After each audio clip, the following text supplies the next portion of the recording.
Today, I will be interviewing my dad, Mr. Bhavya Garg, who is the Director of Software Development at Kronos. Today, I would like to tackle the subject of social networking, a boon or a bane. As we all know, social networking has overtaken the minds of the youngsters in this new generation. So, what do you have to say on this about social networking? We, the human race, are social animals. We like to talk, we like to exchange information with each other. And the media we used to do before was just verbal, or you had books that you would write. But with social networking, it has enabled multiple different ways of communicating with each other. It also enabled you to share more information, whether it's pictures, music, or it's video. So it's made it easier for you to share information with each other. And it's going to grow. I think it's growing right now. If you look at Facebook, it's got a clientele of almost half the world. What about the safety? Is it safe, or what do you think? One has to remember that whatever information you're putting out there is in the public domain. Anybody can go look at it. There are some safety nets. You have your own private circles. You can restrict some users, but you cannot really prevent people from, proliferating the information and sending it elsewhere. So you have to be very careful on what kind of information you want to share with others, what you would like others to know about you. And I think, as like everything else, it has to be in moderation. You have to be very careful about the pros and cons. You have seen scenarios where people have used it for bullying their colleagues or friends.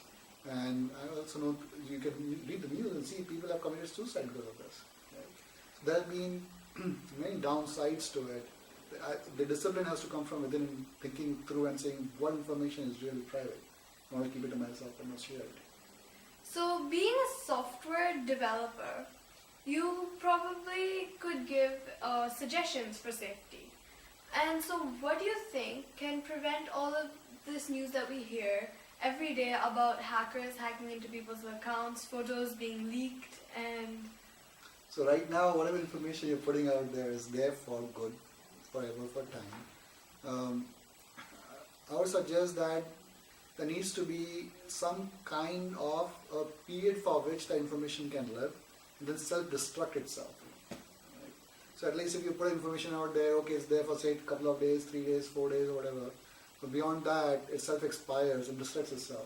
That's one way, one safety net you have. Organizations are building up safety walls around what somebody can penetrate through or what information hackers can get through. No matter how hard they try, somebody somewhere will find a flaw. And it's developers, right? You create certain hooks, points for whether it's testing or virtualization or something else. You try to provide a hook point into software to be able to do it better, or provide some pluggability or something else. And these are things that the hackers use and misuse it. So controlling that is going to always be a challenge. Though I hope we get much better at it. I think people have to be more careful on what information they want to put out there. Okay. And from what age do you think it should be allowed? Because Facebook and Google Plus and Instagram, they're being used from first graders to even small babies. Well, that's a little bit of exaggeration. Yeah. That is quite an exaggeration. I don't think babies would do it. But yeah, the point is valid. If I were to put a limit, I would say, okay, kids beyond 15 years should be permitted on that. But it's difficult. It's difficult to control people. Everybody is on a device, on a computer today, from small kids to of all ages. I think the band which is most prone to such issues is the teenage band, which is your band. And you are in a phase where you're trying to figure out what's the right thing to do and what's the wrong thing to do. And I think you're trying to find the decision making, and you tend to make mistakes. I really don't think the age band itself will matter a lot. I think parents will have to enforce a greater level of discipline from their end, and you guys have to learn more about what is really private to you and not share it on there. Okay, so that's very valid. But what do you think about social networking drawing away students' attentions from studies? Well, this is one of them, but the number of distractions today, from when I compare myself as the same as you were, I find that today there are many more distractions for you. Gaming devices, all kind of digital devices around you are distracting you, and so is social media. Whether it's Twitter accounts, Facebook accounts, WhatsApp accounts, or just chatting that you do with your friends, you're constantly on a device that makes you feel as if wanting to go and do that rather than concentrate on your studies. Now, interestingly, this kind of distraction is just not for students. I see it even professionally in day-to-day work.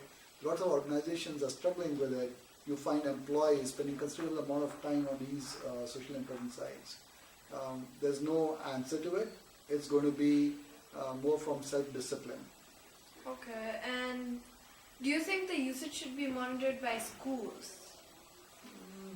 Not really. You're not really engaging in these things within the school premise. People are doing it at their home. They're using their own private devices, whether it's phones, iPads, laptops, with their own private devices. I don't think schools can educate you. They can help you make better decisions and trying to figure out what information you should share or not. But it is more. I don't think schools play a big role in trying to do that more than beyond that. It's upon the individual into how much private he wants to be or what information he wants to put out there. Do you think there should be more verification to see if this person is telling the truth or he's just trying to mislead someone? Well, somebody put it out there. It's a joke or it's a truth. Let it be on the person who's reading it to figure it out. It's just like any other item being published on the net. Well, it's upon the individual to figure it out. I don't think that we need that amount of verification. I don't think it's practically feasible to do that either. Okay. Thank you for your time and your opinions. I'm sure that they will be a lot of help for everybody watching this video. This is Sun City News calling off.